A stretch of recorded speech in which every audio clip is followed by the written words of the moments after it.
Fasten your seatbelts. It's going to be a bumpy night.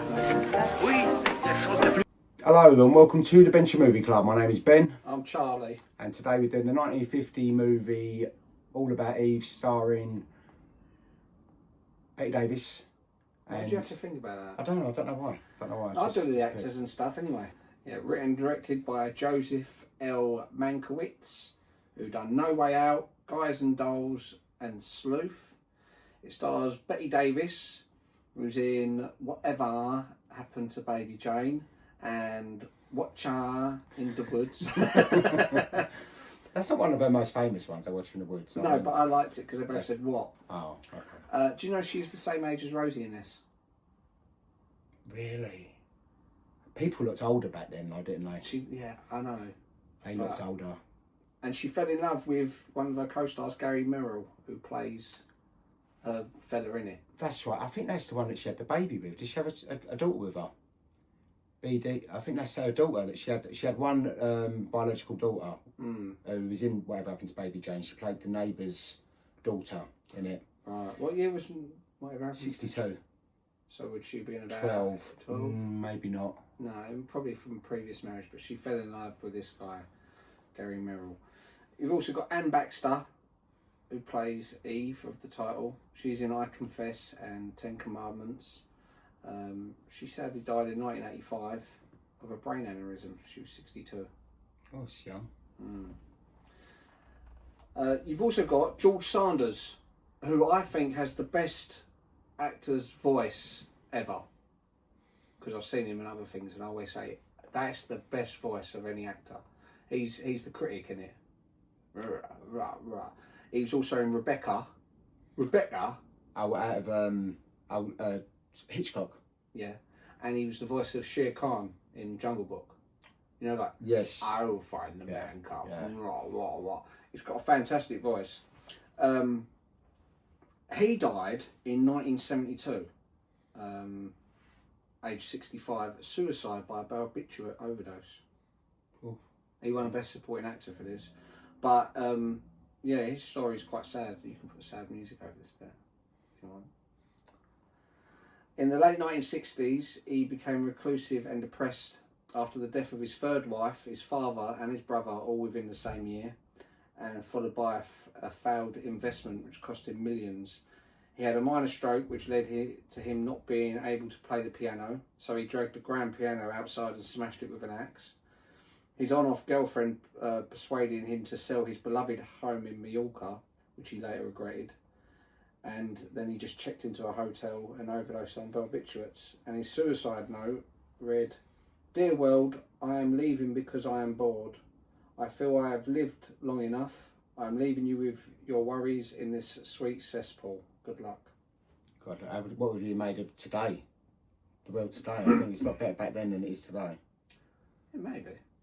I think so. I don't know. Well, I mean, I don't know. It's like, do we look back with rose-tinted glasses? I think we do a lot, actually. I think, you know, when we look back, I always loved growing up, obviously, in the 70s and 80s and stuff, and it is all like, oh, it's amazing. But then, was it as amazing as what we remember it to be?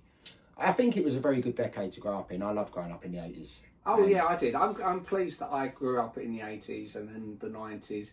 And as much as it's good, nice to look back at this simpler time where it's like, and the water cooler moments, everyone shared the same culture. But, you know, you can also look and think, well, look at the stuff we've got now. Like we can do a podcast, you know, release this on the internet. We watch any film that we want to watch. Yeah. Listen to any song you want to listen to. All of a sudden go, what was that song? Whereas back in the day, you couldn't have it. Or you'd see an actor and you go, who is it? And it'd really bug you and you'd never know. You'd definitely be racking your brains for days to sort of figure out, hang on, I've seen that person in something before, and you wouldn't know. Even more infuriating, which I have sometimes when we're doing this, say like I watch something and I go, what's his name? That's that bloke, and I'll tell Mum and she goes, no, it's not. And I'll get up on IMDb, look, there he is. Whereas back in the day, you couldn't win these arguments. No. People would go, no, you're crazy, he's not in it, and also that's where urban legends all come from and stuff. Yeah. So, you know, I'm glad I experienced those decades, but no, I'm grateful for... Oh yeah, I suppose it's just life goes on, doesn't it? And each decade is different, and we all sort of reminisce about past times. I think every generation does it and says their time was better, you know. So, but was just factually our generation was better. Yeah. Well, also it's got Marilyn Monroe. But Yes. I don't know if you've heard about her. Yeah. She's Once an or actress twice. who's famous for standing over a grate and her dress being blown up. Yeah. Is she on here? She'll be on there somewhere. Yeah, she's on there. She's up there somewhere. She's up there a few times, I think. I just can't think. There's so many pictures on this wall. That's nice. Bloody Cupid stunt. Oh. She's up there. She's up there Yeah. somewhere. She's up there. Is that why you first came across this film? Do you think?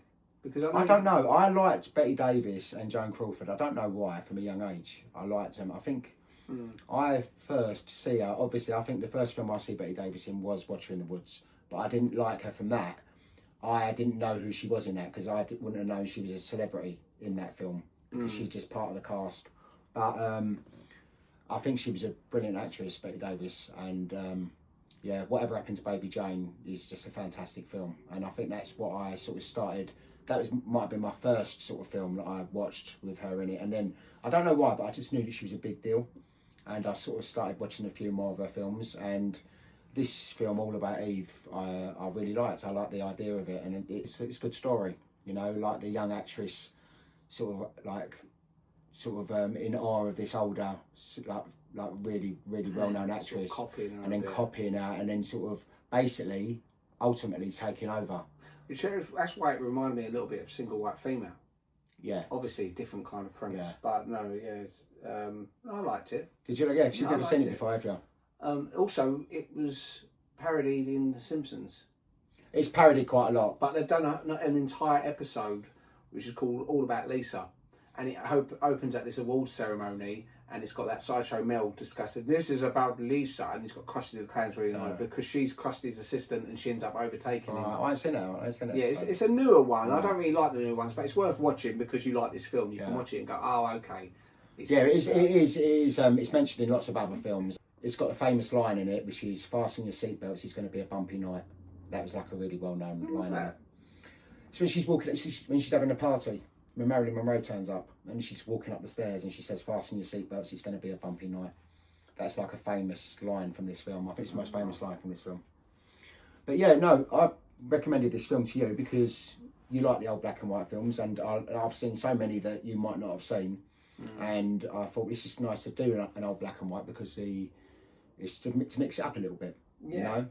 And it is a classic film, and it's a good story. So I love the old black and white films because they had really good storylines and good actors, and they acted in a different way back then. It was very sort of like theatrical kind of acting a lot of the time. It's very over the top and like the looks, and you know, but I love that style of acting. I just love that old black and white, the glamour of it all. Although there was a weird little thing that happened in it, which then made me think of it as more of a realistic sort of thing. It was when they're all sitting on the stairs at the party, because you wouldn't normally see that in this type of film. You have them all standing there with their well, blah blah blah. Yeah. But it's an interesting choice to go have.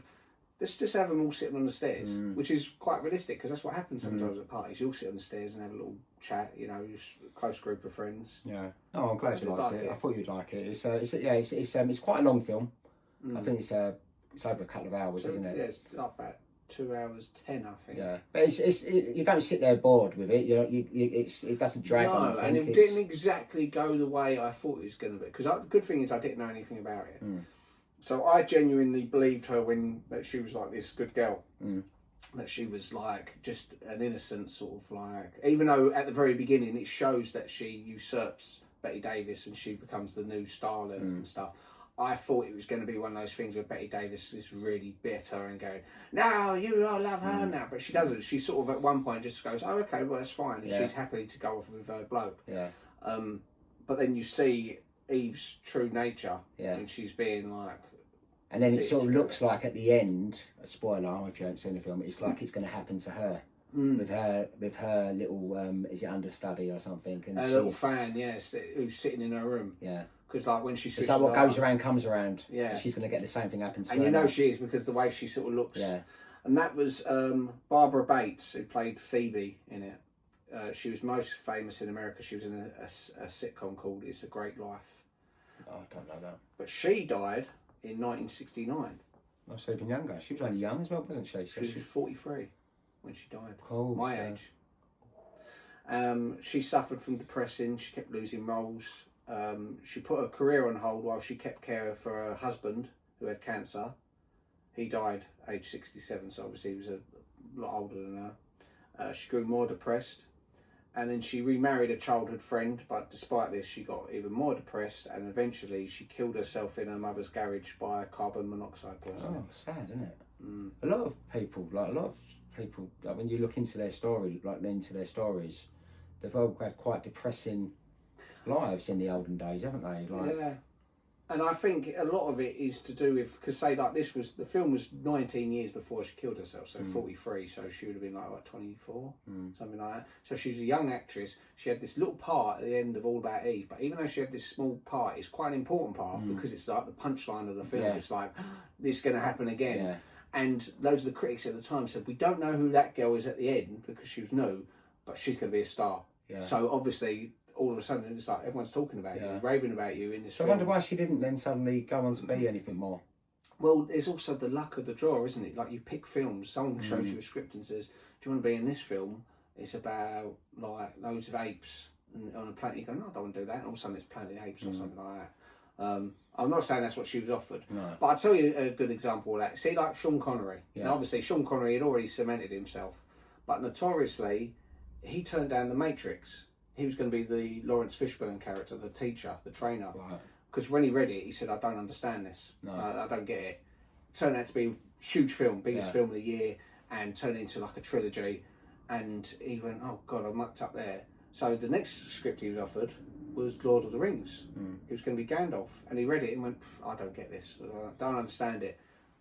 Biggest trilogy of all time. Huge. And he said to his agent, the very next film that comes along, franchise, I'm going to do it. And it was League of Extraordinary Gentlemen. Exactly. And it was pants. They'd done the film, and he went, and it was total. It just wasn't meant to be, was it? It had a few people in it. It had like Stuart Townsend and Jason Fleming, I think. But it just flopped really bad. It was so big budget film with like all these sort of the Invisible Man and who's the one with the painting in the attic? Dorian Gray. Yeah. Dorian Gray. So it's all like this mythical world where they're all fighting each other, and he was the lead person in it, Sean Connery, and it just flopped, and he never worked again. That he quit. He said, you know what, I'll give up because I've had such a bad luck. I turned down two of the biggest things ever, and then I've picked the biggest pile of shit ever. Yeah. So, and you think he was lucky enough that he had a huge career before that.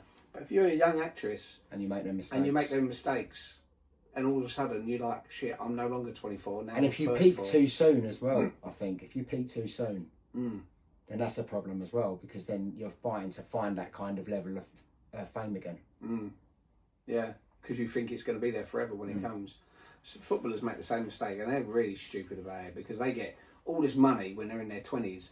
They spend it all, invest it all, and so they've got not a single penny in their bank account, and all of a sudden they're in their late 30s or they've injured themselves, and they're like, I don't know what I'm going to do the rest of my life, because you can't be a footballer forever. And now where am I going to keep the money coming from? Yeah. And next thing it must be even worse for like a child actor that peaks in a film, like Annie or Oliver, and you think, well, then after that, if you've peaked at 10, Macaulay Culkin, and also that Haley Joel Osment, because he was really good, but then when even though he's still a good actor, he hasn't got the same appeal as what he did when he was a child. The funny thing about Macaulay Culkin, his brother is a bigger actor now, isn't he? Kieran Culkin. No, the one who plays Fuller in Home Alone. I can't remember. Who wets the bed. He's going to wet the bed, he's got the glasses. I can't remember. And then he was in Father of the Bride. He was steadily, whereas Macaulay Culkin was huge for those when he was a child. Kieran Culkin's just steady. He's just been Oscar nominated, Kieran Culkin. And you think his brother's just be sitting at home or in the crack den, wherever he is now. Okay, I know him, and yeah, all right. The thing is as well, a lot of these child stars, they go off the rails early. You know, if they're like big stars, like I think Macaulay Culkin did. Because I remember there was a time when I sort of see him, like in his early 20s or something. He looked like a smackhead. He looked like, I think you thought, oh fucking hell, he's sort of. Didn't he divorce his parents or something? Something he emancipated like that. himself. Something like that. But that's what I'm saying, because if you peak too soon, then the rest of your life going to go. Yeah. Like, he will never find the kind of roles that he found in like Home Alone and all that. He'll never get that again. Because he ain't that cute little boy no more. You know, he was of a time Like, the only one that I think has actually managed to come through that and to make a career and continue the career that they had when they was younger was Drew Barrymore. But Jodie Foster, isn't it? And Jodie Foster. Jodie Foster, yeah, she's another perfect example because Jodie Foster was really young when she started and she was a brilliant actress. And I did say Kurt Russell before, but Kurt Russell, he's never really a huge child actor. No. I mean, he was consistent, but yeah. But I'd say Drew Barrymore and Jodie Foster. I'd say the two that actually sort of went from strength to strength. Yeah. Although, say that now, they don't work that much. No. But I tell you who's the opposite end of the scale is Samuel L. Jackson. Because Samuel L. Jackson, he didn't make it till Pulp Fiction, and by that he was like 42 when he was done Pulp Fiction. Before that, how many times did you see him in films? I don't know him from He had a films. small part in Goodfellas. Like he was. Yeah, I won't remember him. He was in like 2 scenes. He got shot, and that's it. He was got a small part in Coming to America where he gets beaten up. He was like a bit part actor, but what he done, as soon as he got Pulp Fiction, he had all the offers coming in. He done every single script he had. Yeah. Everything he said because he spent all those years in the wilderness not having to work. Yeah. He now appreciates it. He goes, yeah, I'll do that. There's another one you told me about. Remember he was doing Desperately Seeking Susan, and there's a bloke who pops up and he's in Desperately Seeking Susan selling her something.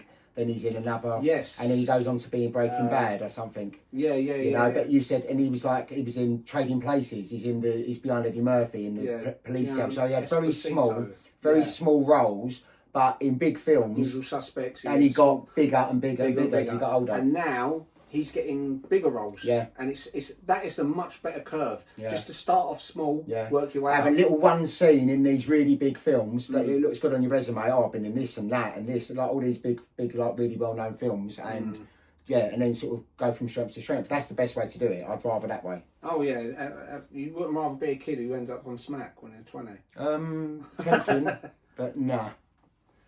Right. After the film's release, Bette Davis implored with Joseph L. Mankiewicz to write a sequel that concentrated on her and Gary Merrill. Oh, okay. I think that's largely because obviously they was all loved up. She's like, characters are great together. Yeah. Why don't you do a spin-off for that? Then years later, about 10 years later, she, after she divorced him, she said, "I'll forget about it. I've played it and it doesn't work well." She was very good with her one-liners, Bette Davis. What is it she said about Joan Crawford? She goes, when she found out Joan Crawford had died, never say. No, only say good things about dead people. Yeah, Joan Crawford is dead. Good. She's such a bitch, but I love her for it.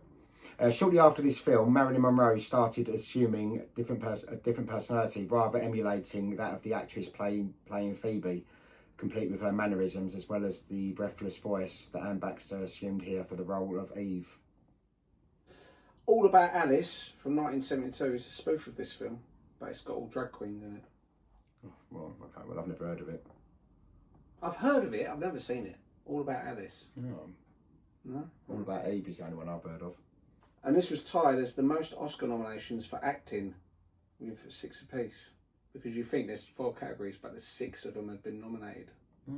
Because you had both Bette Davis and Anne Baxter were both nominated for Best Actress, lead, because they were both technically the leads of the film.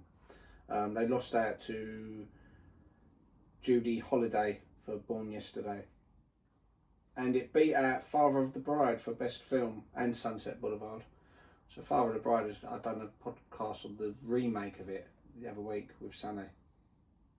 Oh, Father of the Bride. So, I've never seen it. I know I've heard it's supposed to be quite good, so I downloaded Father of the Bride and Father of the Bride. Which one? The original one or the one? The Steve Martin ones. Yeah. I've downloaded that, but them films I will watch them. It's just I've never got round to seeing them yet. I wouldn't bother. Are they not that good?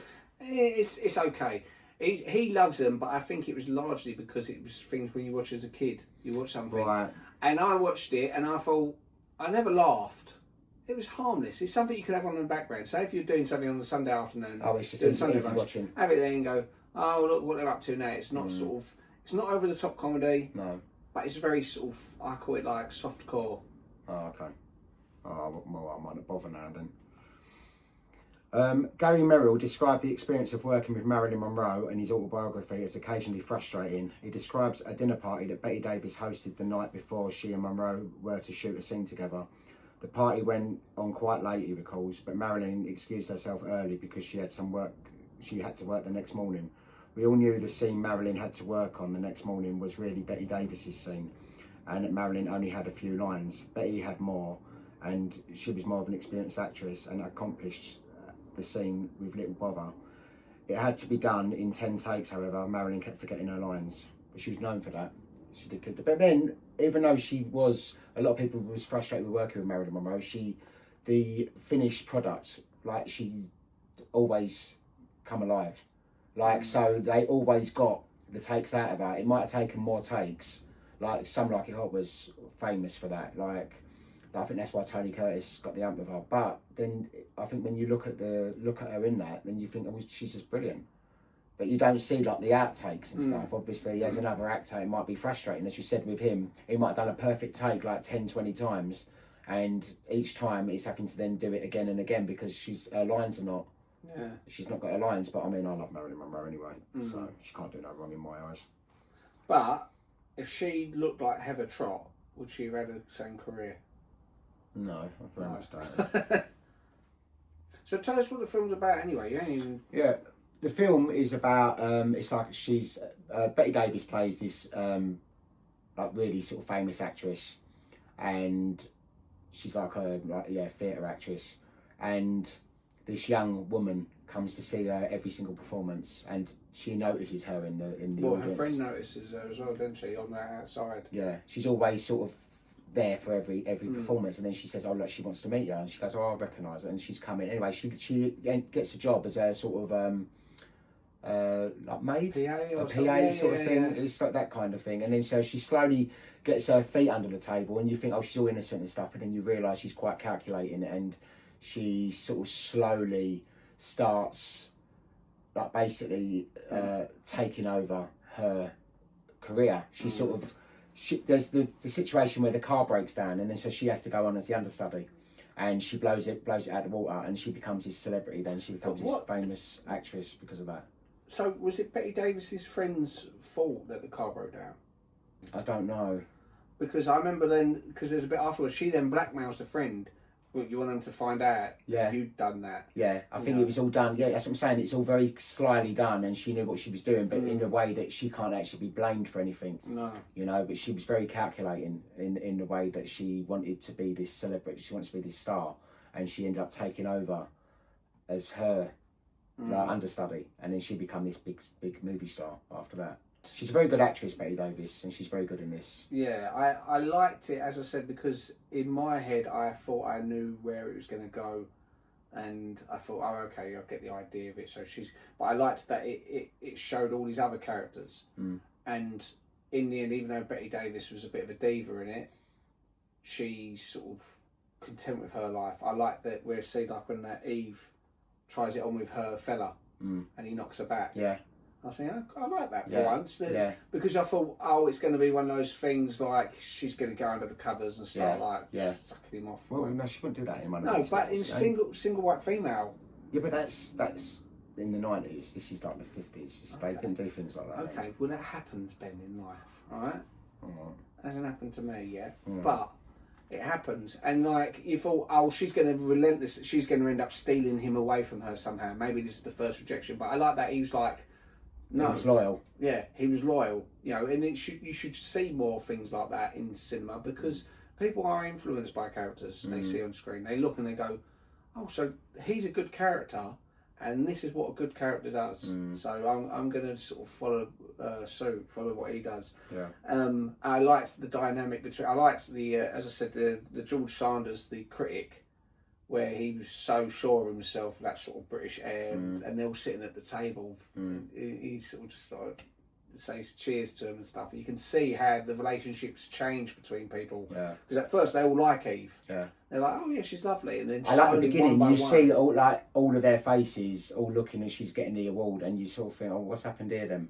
Because they're all looking at her with contempt, and it's like and they're all sort of, and they've all had their part to play in getting her where she is. Yeah. It's like they've all been used by her. Because you've got the writer, the producer, and there's her friend, the female, and of course Bette Davis, and all sorts. And they're all looking at the end, and they're going, "Oh, she fooled us all." and you don't realise that at the beginning of the film. No. You just see. You when think you it's look just back, jealousy. Yeah, when you see at the end of the film, then you realise exactly what's happened there, and then you see that she starts turning into a bit of a bitch, and she's like a bit nasty to that understudy herself, her new PA. Yeah. And then, but what's good is when he's there, knock on the door, and then you see the PA sort of look. Yeah. The little look that she gives. That's why that Barbara Bates done really well Yeah. for the little time that she had. Yeah. She's first of all, you thought she made an impact. it's only because seeing what Eve was like at the beginning. That you thought, hold on, is she going to be like Eve? Yeah. And I'm glad they showed her sort of opening the door. It's like she's going to get her comeuppance. Yeah, it's going to happen to her as well. Yeah. And the cycle will keep on going, you know. Yeah. Co-star Celeste Holm spoke about her experience with Bette Davis on the first day of shooting. I walked onto the set on the first day and said, "Good morning." Do you know her reply? She said, "Oh shit, good manners." I never spoke to her again, ever. I don't know who that is. Yeah, Celeste Holm. That's the one who plays her friend. Oh, okay. So, yeah, Bette Davis seemed like a bit of a bitch, didn't she? Yeah, she was. I think she's a brilliant actress, though. And I'll tell you what I liked about Bette Davis. She didn't care how grotesque she'd look for a film. She wasn't one of these actresses that wanted to look all glamorous and all that. She would purposely make herself look. And that's why she didn't like Joan Crawford. Because she said when Joan Crawford was laying like in the beach scene and she had her false boob bits on, and she goes, "Your boobs wouldn't be sitting up like that. There's like pointy boobs," and she had to have all her makeup. She goes, "You've been dehydrated for days. Like you wouldn't be like looking like that." No. You know, and so she was because she was pissed off because of Joan Crawford's vanity. It's almost like she was born in the wrong time, because that kind of commitment, like especially like with method acting. So you think of the ones in the 70s where you got like De Niro and Dustin Hoffman, who would put themselves through really horrible things and make themselves look ugly and grotesque and stuff. You think if Bette Davis was born, say, like 30 years later, she'd been even more appreciated and had roles that better suit her kind of acting, because she was like a method actor in the time when it was all old Hollywood. Like, oh, everyone's got to look good. She was one of the only actresses that would do that to herself. She would make, like in Baby Jane, she came up with that costume. She walked out one day with the white face and all that, and they was like, "That's too much," and they went, "No, that's it. That's the look." She knew exactly what she was doing, and look how fantastic that looked in that film. She looked like this old stuff. Yeah, it was really good. She did look like this. She was like, in her brain, she's this young girl still, and she's trying to look like keep her youth, but obviously not. Years later, Bette Davis said in an interview, "Filming All About Eve was a very happy experience. The only bitch in the cast was Celeste Holm." Because she said good morning. Yeah. Bitch. I love Bette Davis. Yeah. But at least she spoke her mind, so you know if she didn't like her, because she'd tell you. But she was also really friendly with people as well. I mean, if she took you under her wing, she'd look after you. And I like that, because I think in All About Eve, and in Whatever Happened to Baby Jane, the one who plays the pianist, I think he was caught in a gay cinema thing or something, and he phoned her up, and she got him out of the cell or something. Oh, really? So she was obviously so she was like friend. If she liked you, she'd look after you. Yeah. But I think she just didn't suffer bullshit. I think, and that's what it was. But I think she's a brilliant actress, and she's definitely of her time. She's definitely one of the Hollywood greats. I would say, you know, she's up there for me. Like one of my favourite actresses in the olden days. There's her, Joan Crawford, Marilyn Monroe. I like all their performances. Claudette Colburn was originally cast as Margot Channing, but suffered a ruptured disc during filming on The Three Came Home from 1950 and had to withdraw. Bette Davis stepped into the role, even though 20th Century Fox chief Daryl F. Hanouk and Davis couldn't stand each other, going back to when Davis walked out from her post as president on the Motion Picture Academy in 1941. And Marilyn Monroe's presence caused the most trouble for George Sanders. He was newly married to Zsa Zsa Gabor at the time, and she was none too pleased with her husband away on location with a breathy blonde bombshell. And she was like proper at her peak then. That's just where she was sort of coming, like starting out. No, Marilyn Jar Monroe. Jar Binks. Oh, right. No, I don't. So I don't know. I know of Jar Jar Binks, but I don't know what she was famous for. I think she might have been an actress. I don't know, but I know She was her. in Nightmare on Elm Street 3. That's what I know from. She gets her head cut off. Mm. He goes, "Who gives a fuck what you think?" And he stabs her. Would she have been about the same age as Marilyn? Probably would have been the same sort of age. Yeah, she probably would have been that sort of thing. George Sanders' Oscar-winning performance in this film is his only Academy Award nomination. But he won, so that's good. And as I said, I'm a big fan. Every time I've seen him in things, I mean, I only knew of his voice in Jungle Book, but I always liked Shere Khan. And I always liked the way he spoke in it. A lot of them Disney characters, they use the same voices. I know, like the older ones, like, you know, Aristocats. I think, I know that voice from another Disney film. Got Baloo and stuff. Because Aristocats, they was obviously trying to capitalise a bit over the dynamic of Jungle Book. Because it even has the, rather than I Want to Be Like You number, where they're all singing, they had Everyone Wants to Be a Cat. So it's like a big ensemble piece.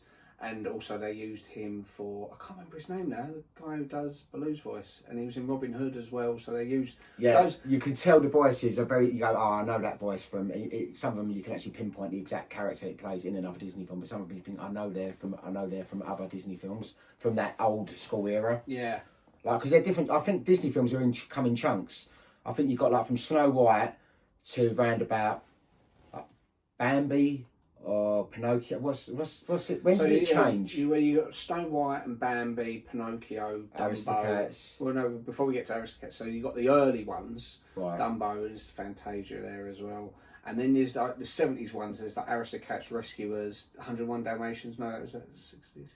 There's Peter Pan. The thing is, me and Lily was talking about this because we're currently watching all the James Bond films. We're going to do a podcast on and rank all the James Bond films. She's never seen them, so I'm getting her to rank them each time, rate them out of 5. And the Bond girl, the villain, blah blah blah, and it's really fascinating stuff. How many has she seen so far? About 6. Oh, okay, so it's quite a few to go through though. There's like 26 of it, but we're watching like 2 every weekend that she's here, and then we're going to watch when she's here for the holidays. We're going to watch the rest of them, and then we can do a 2-part podcast. I'm going to give my ranking, and I'm going to ask her opinion, what she gave her in each film. Yeah.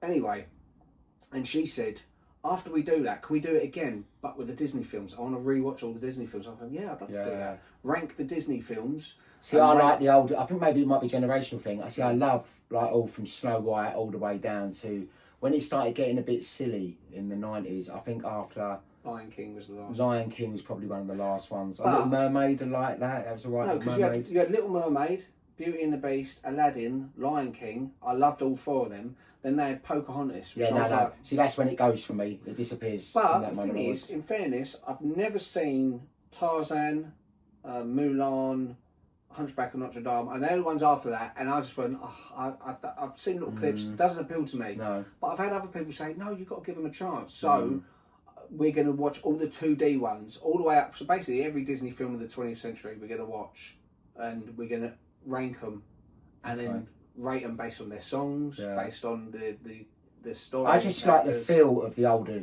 Disney films, I think, you know. That's why I like the old black and white films. I love an old black and white film because it takes you to a different place. Like you're sitting there and you sort of feel like you're in a, like it catapults you back to a time long before any of us was born anyway. No. And it's just a different feel. Not that long before you were born. It was. I was born in 74. I wasn't born in 1950. Mum was born 51, so this is even before Mum was born. So, but yeah, no, it was good. So I'm glad you liked it. Yeah, on IMDb, All About Eve got 8.2 out of 10, so that's good. Yeah, and on Rotten Tomatoes, it got 99% from the critics and 94% by the audience. So that's really good. That's a really good rating. That's really high. So I think people appreciate these kind of movies. And the budget was $1.4 million. Yeah. And the box office, it took $8.4 million. So that's really good for that day, for that time as well. That's really good, you know. No, it's well done. Yeah, it's a really good film though. I'm glad you liked it. I wanted to bring a few more black and white films because there's a couple of ones I'm wanting to do. There's 2 films that I don't know if they're really well known with Joan Crawford. One of them is really well known. One of them is called Mildred Pierce, which is a really good film with Joan Crawford. I'd like to do that. But there's also 2 others. There's one called Autumn Leaves and one called Southern Fear, which are all Joan Crawford films, and they're really good. And they've got really good storylines, and that's what I like about them. I like a good film with a good story. But yeah, so, and also some other Bette Davis ones. There's like Now Voyager I want to do with her, and there's a couple of us. Well, no, I'm happy to watch all them because even though I like watching films I haven't seen, and in an era like I've not watched that many old. There's not as many as you, so it's good. It's the See, I think I like a different genre of black and white films. So you like the sort of like more 12 Angry Men type of them old black and white films, where I'm more the old sort of like with the Bette Davis, Joan Crawford type of old films. Yeah, but I'm happy to, that's the whole Sunset Boulevard as well is another good one. That'll be a good one to look at. And there's other films. See, Casablanca is the one that I always feel like, have I missed something with that? See, I like Casablanca, and Lily really likes Casablanca. So we could do Casablanca. I should maybe watch it again because it's a classic, but I think it's one of those things that sometimes a film is put on such a high pedestal, you can only disappoint. I remember when I first watched Casablanca, I was like, okay, but I know the ending because it's well known. The ending is more famous than the film, isn't it? Yeah. Okay, well that's it then. So I'm really glad you liked the film. And what are we doing next week then? Right, now bear in mind, I was open-minded to yours, and we've done over 100 podcasts, and we haven't yet done an anime, Japanese film. So, why do I have to do this? Why can't you do this for Sunny or Lily? You can do this one. It's a good one, honestly. It's one of my favourite animes. Is it Jack and the Beanstalk? It's Jaku to Meimi no Ki.